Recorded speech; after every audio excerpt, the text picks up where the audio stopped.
Hey guys, what is up? It is me, Pagey, here once again. Now, as we know, James Gunn was in the midst of casting, the starting or beginning parts of his new DC universe prior to the strike starting in Hollywood. However, that can't stop him from, just thinking with his brain and just jotting some ideas down with a pen and paper. He just really can't do anything official at the moment. So there has been quite a lot of curiosity in regards to who he sees as other parts of his universe, whether it's smaller parts or larger parts, just the universe as a whole. He has really only cast Superman Legacy characters for the most part, the US Creature Commandos, but, we don't know exactly when they're going to cross over to live action, so that's just animation at this point. And even then, he still hasn't cast a Lex Luthor or Jimmy Olsen when it comes to the Superman Legacy side of things, which are characters that we know are going to be in this film. He's confirmed it. Of course, those casting announcements will have to wait, even if they are pretty much finalized. They might be finalized. They might have been entering the final negotiations with maybe like 2 or 3 possibilities, but things happen, so they have to put it on hold for now.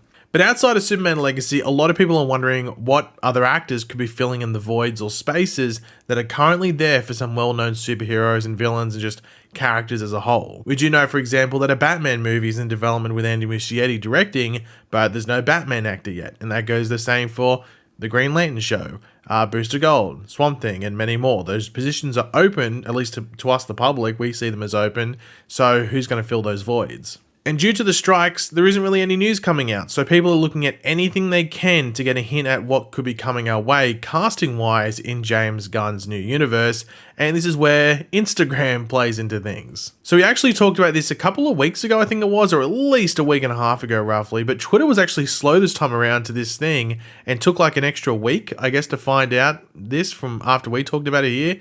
Sort of surprised by that. I thought they already knew. But anyway, James Gunn now follows Grant Gustin on Instagram, and Grant follows him as well. Apparently, Grant followed James first, and then James returned the favor. And as soon as people on Twitter saw this, minds exploded. And as you would expect, we saw, oh my god, OMG, Grant Gustin is the Flash in the DCU, confirmed, or whatever it is. And other tweets like that. And hey, I'm not against Grant being put as the Flash in the DCU. He proved over 9 goddamn seasons of TV and almost 200 episodes that he is the Flash. He can easily play the character. But I think it is probably unrealistic, if not very unrealistic, to think that Grant would play the Barry Allen Flash again. It's probably the right time to hand that role over to someone else, though Grant is easily still in the age range to play the character easily. Grant's in his early 30s. Like 32, 33 or whatever it is. And he could easily play a newly speedster enabled Barry Allen. I mean, the new Superman is 31, 32 or something like that. So Grant could easily play Barry Allen again based off his age, but he's just coming off almost a decade of playing the character. But you might be wondering, okay, well, why is Grant Gustin following James Gunn and vice versa? Well, James Gunn actually addressed this, and this is what he said when someone asked him about it on Threads, that Twitter, Instagram copy thing. Grant was following me and I like him as an actor, so we chatted a bit and I followed him back. Very simple. So is that really the case? And the answer to that is probably. It's probably just what it is. It's like a simple follow back and have a chat just to, especially while the strikes are going on, just having a talk. But it's important to remember that James Gunn has made it, I was going to say pretty clear, but I guess evidently clear in the past that he doesn't want to work with difficult people. That's why he does cast people in his projects that are either friends of his or people he has worked with on projects previously that he got along with. He wants to make sure he's not bringing in a disturbance in the force, if you want to put it, when it comes to his film sets or TV sets or just his projects as a whole. Also, I guess some sort of support for Grant Gustin, David Dastmalchian, who played Polka Dot Man in the Suicide Squad and is a friend of James Gunn, of course, worked with Grant on The Flash when he played Abracadabra in a couple of episodes. So maybe he gave a good word about Grant to James, I'm not too sure. And I think most people can agree that you would want people that aren't assholes and not an issue around your workplace, especially when it's something that's got millions of dollars at stake. It's probably like a bit of a safety measure. And also, it's important to remember, James Gunn has been following Candice Patton, who of course played Iris on the Flash TV show.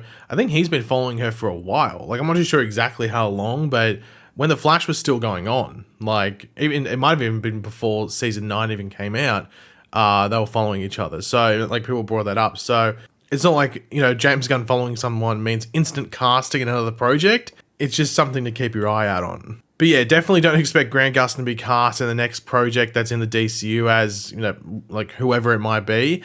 But I think this pretty reasonably would mean to sort of like keep Grant on the radar, maybe for a potential DCU character in the future, whatever or whenever that might be. That, there's a lot of characters that have to be cast. And as I said, we go back to that previous point. James might not cast some random person he's never interacted with. He probably wants someone that he knows can like fill that, that void well, has the confidence to do it, but also is a good person to work around. But that does lead into the next question of what role or character could Grant Gustin play? Now, I haven't really seen too many like creative things, like really in regards to ones you could suggest now for the most part. Most are just castings that pay homage to Grant being the TV Flash for, almost a decade. So a lot of people either just want him to be the Flash again, just be Barry Allen, but, excluding that, like one that I think would be a cool way to do it, I don't know when you'll get around to it, and I've mentioned this previously, is like a younger Jay Garrick in flashbacks potentially, or just a JSA or Justice Society of America movie set in the past, whether it's World War II, the Cold War, Vietnam, whatever it is, like a JSA movie set in the past and he could play that younger Jay Garrick. I think that'd be cool. Another one that's, once again, like a bit of a homage thing or an homage, it would be like him playing Henry Allen in flashbacks. And Grant's in his early 30s, so let's say he didn't do another Flash movie for like 5, 6, 7 years, he'd be almost 40. He could easily play that Henry Allen character as well, especially if it was just flashbacks. Like we don't see a present day Henry Allen. You could easily do that. Now, I'm sure there would be many more roles you could imagine Grant in. I'm sure people might be able to mention them. But when those projects are announced as actually happening, that's when you can go, oh, okay, hold on, he could play that character or whatever it is. But if you have any suggestions of a potential character in a thing that's already been announced, like something in Superman Legacy or something in Swamp Thing, let me know. But also just in general, like a character you can see him playing, because people will monitor this, and like James Gunn now probably has to second guess who he follows and doesn't follow on Instagram, just so he doesn't start a rumor train around certain people playing certain characters. But the final thing to go over in this video is actually some casting rumors around a character that we know will be in Superman Legacy, and I think I mentioned them earlier in the video, and that is Jimmy Olsen. So in the past couple of weeks, there has been one actor mentioned as a decent chance of getting the gig of Jimmy Olsen, and this actor sort of connects to the previous thing we went over with Grant Gustin, and that is because like about a week or so roughly after these rumors started going around, James Gunn followed the actor on Instagram. That is Skylar Gisondo, hopefully I'm pronouncing that correctly. Now, some might recognize him from certain movies or TV shows. He does pop up here or there. I do know him from Santa Clarita Diet, and he was on that show for like I think the entire run of that show. And that was a really good show, and he was good in it as well. He was also in that Vacation reboot. I know he's in the Righteous Gemstone as well. That Vacation reboot wasn't amazing, but I've heard good things about the Righteous Gemstones. Hopefully I'm pronouncing that correctly. I'm getting a bit tongue-tied with it. But he does look like Jimmy Olsen, and he'd be able to portray that character in regards to mannerisms and all that, all that pretty well. I think he'd be able to do it. And I think this would be a really solid casting if this is who James Gunn goes with.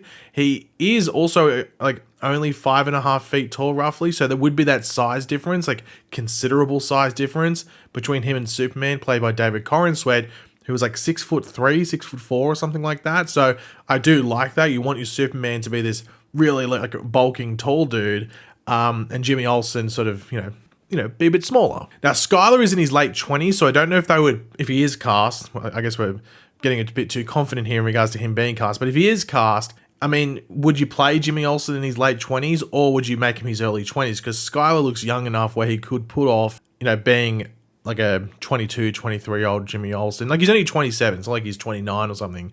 So he's still only like 3 years off being that 23-year-old Jimmy Olsen anyway, but I think he'd be able to pull it off regardless. But the thing is that if we have our Superman already and Clark Kent and David Corenswet, we have our Lois Lane and Rachel Brosnahan.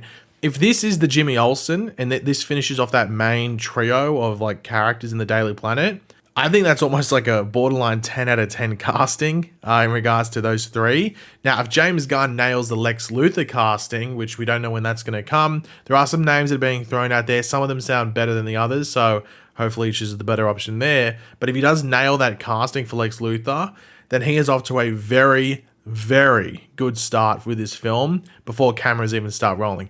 Of course, you can have a perfect casting, but if your story is arse, then it's going to be an issue. But I don't think many people think James Gunn is going to run an Superman story. It's probably more maybe on the directing side of things, where you can nail the powers and stuff like that, and the look of it all. But based off the casting, at the very least, in regards to this main stuff, I think he's off to a really good start if this all plays out like we think it is going to. So it's a good start, but it's also, you got to wait and see how it all plays out. You can have all the pieces together, but if you don't connect them right, you can have a jigsaw of a rocket turn into a jigsaw of a, I don't know, some like weird demented bike or something like that. But hopefully it all goes well, but everything looks good at the moment. But yeah, guys, thanks for watching. Hopefully you enjoyed the video. If you did, it'd be awesome. You could drop a like on it to show support. Let me know in the comment section down below your various opinions on all this stuff.